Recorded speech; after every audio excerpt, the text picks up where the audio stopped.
नमस्कार, आप देख रहे हैं एक न्यूज 24 और मैं हूं स्वाति आपके साथ। इन दिनों रोहिणी आचार्य बेहद एक्टिव नजर आ रही हैं। यदि आरजेडी के बारे में कोई भी कुछ गलत बयान दे रहा है तो रोहिणी इतनी एक्टिव है कि वो सीधा उन्हें रिप्लाई कर रही हैं और सोशल मीडिया पर रोहिणी आचार्य लगातार सक्रिय नजर आ रही हैं। बता दें कि हाल ही में राजद विधायक सर्वजीत ने एक पॉडकास्ट दिया है जिसमें उन्होंने राजद को लेकर बड़ा बयान दिया और इस दौरान उन्होंने संजय यादव, जो कि तेजस्वी यादव के बेहद करीबी माने जाते हैं, उनकर जमकर तारीफ की। बता दें कि संजय यादव राजद की ओर से राज्यसभा सांसद हैं और जिन्हें रोहिणी आचार्य बिल्कुल पसंद नहीं करती हैं।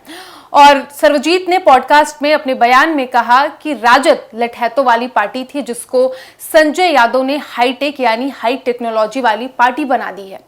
उन्होंने पूरा क्रेडिट आरजेडी का संजय यादव को दिया है, जिसके बाद रोहिणी आचार्य ने उनके पॉडकास्ट के क्लिप को सोशल मीडिया प्लेटफॉर्म एक्स पर शेयर किया और जमकर खरी खोटी सुनाई। उन्होंने कहा कि इसे कहते हैं जिस थाली में खाया उसी में छेद करना।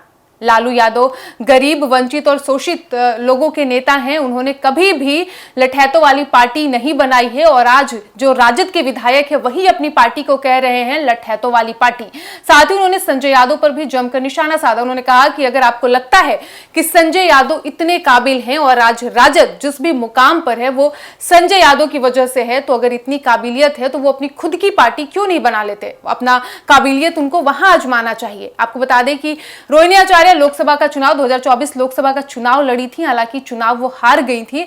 इसके बाद बिहार विधानसभा चुनाव 2025 में जो हुआ था उसमें भी वो बेहद एक्टिव नजर आई थी, लेकिन चुनाव खत्म होते ही वो रोते हुए बिहार से सिंगापुर गई थी और पटना एयरपोर्ट पर उन्होंने मीडिया से बातचीत करते हुए अपने भाई तेजस्वी यादव और उनके बेहद करीब माने जाने वाले राजद नेता संजय यादव और रमीज पर कई गंभीर आरोप लगाए थे।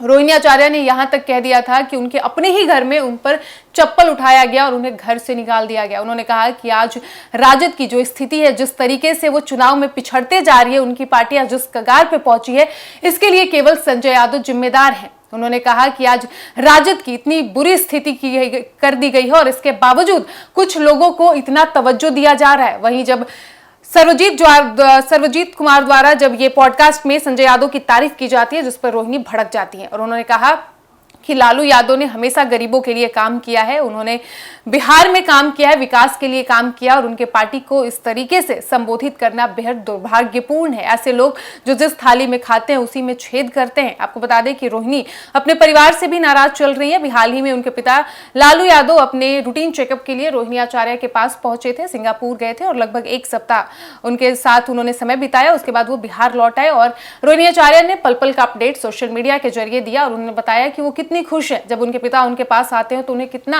अच्छा लगता है। लेकिन वहीं दूसरी तरफ आज भी उनकी पार्टी से जो नाराजगी है वो साफ तौर पर दिखती है, क्योंकि कई बार ये कयास लगाया जा रहा था कि अभी बिहार में जो विधान परिषद की चुनाव होने वाली है इसमें रोहिणी आचार्य को राजद की ओर से टिकट दिया जा सकता है। लेकिन हालांकि फिलहाल राजद की ओर से सुनील सिंह को टिकट दिया गया है, वो उम्मीदवार है, एमएलसी टिकट उनको मिला है। लेकिन रोहिणी ने तब भी आकर कहा था कि उन्हें फिलहाल चुनाव लड़ने में कोई इंटरेस्ट नहीं है, कोई दिलचस्पी नहीं है। वो पार्टी के लिए और लोगों के लिए आवाज उठाते रहेंगे, लेकिन अब उन्हें किसी भी सीट से चुनाव नहीं लड़ना, चाहे लोकसभा हो, विधानसभा हो या फिर एमएलसी का टिकट हो, उन्हें टिकट नहीं चाहिए। लेकिन उनकी जो नाराजगी है संजय यादव को लेकर, आपको बता दें कि संजय यादव हरियाणा के रहने वाले हैं और फिलहाल राजद से वो राज्यसभा सांसद है और वो राजद के सलाहकार भी उन्हें बताया जाता है। इससे पहले संजय यादव अखिलेश यादव जो कि सपा प्रमुख हैं, समाजवादी पार्टी के मुखिया, उनके भी सलाहकार रह चुके हैं और इसके बाद वो तेजस्वी यादव और राजद के सलाहकार हैं। तेजस्वी यादव के बेहद करीबी माने जाते हैं। कई बार तेज प्रताप यादव भी उन पर कई गंभीर आरोप लगा चुके हैं। आपको बता दें कि तेज प्रताप यादव संजय यादव को जयचंद बोल के संबोधित करते हैं। वही रोहिणी आचार्य ने इससे पहले भी एक सवाल उठाए थे। उन्होंने कहा था कि तेजस्वी यादव की जगह वो गाड़ी में उनके फ्रंट सीट पे बैठते हैं। हालांकि ये बिल्कुल कतई गलत है। यदि कोई शीर्ष नेता है तो उसका सीट खाली होना चाहिए। हालांकि संजय यादव ने इसमें बात पर आके उन्होंने सफाई दी थी और कहा था कि किसी कारण से ही वो तेजस्वी यादव के जगह पे बैठे थे, पार्टी का काम था और खास काम था, यही कारण था कि वो तेजस्वी के जगह पे फ्रंट सीट पे बैठे थे। हालांकि रोहिणी ने उस टाइम भी इसका विरोध किया था। हालांकि तेजस्वी यादव जो इस वक्त नेता प्रतिपक्ष हैं और राजद का पूरा कमान उनके हाथ में है, उन्होंने अभी तक ऐसा कोई बयान नहीं दिया जिसमें उन्होंने रोहिणी आचार्य का विरोध किया। तब भी जब रोहिणी ने उन पर आरोप लगाया था तो तेजस्वी ने कहा था कि रोहिणी उनकी बड़ी दीदी है और मां सम्मान है, उन्हें पाल पोष कर बड़ा किए, इसके ज्यादा उन्होंने कुछ भी रोहिणी के खिलाफ बोलना उचित नहीं समझा था। लेकिन रोहिणी आचार्य का जो नाराजगी है संजय यादव और रमीज को लेकर, जो दो खास हैं जो तेजस्वी यादव के बेहद करीब माने जाते हैं, उनकी नाराजगी अब भी खत्म नहीं हुई। हालांकि विधानसभा चुनाव को खत्म हुए समय हो गया है, लेकिन रोहिणी आज भी अपनी पार्टी का जो उनका हाल है, जो स्थिति है राजद का इस वक्त, उसके लिए वो संजय यादव को ही जिम्मेदार ठहराती हैं। ऐसे में जब सर्वजीत जो कि विधायक है राजद के, वो पॉडकास्ट में जब ये बात कहते हैं कि राजद लठैतों वाली पार्टी थी और संजय यादव ने इसे हाईटेक वाली पार्टी बनाई है, इस पर रोहिणी का नाराज होना भी लाजमी है। फिलहाल इसमें आपकी क्या प्रतिक्रिया है, आपकी क्या राय है? आप भी अपनी राय कमेंट बॉक्स में अवश्य रखें। फिलहाल इस वक्त की खबर में इतना ही, और ऐसे ही तमाम खबरों के लिए बने रहिए हमारे साथ और देखते रहिए एक न्यूज़ 24। धन्यवाद।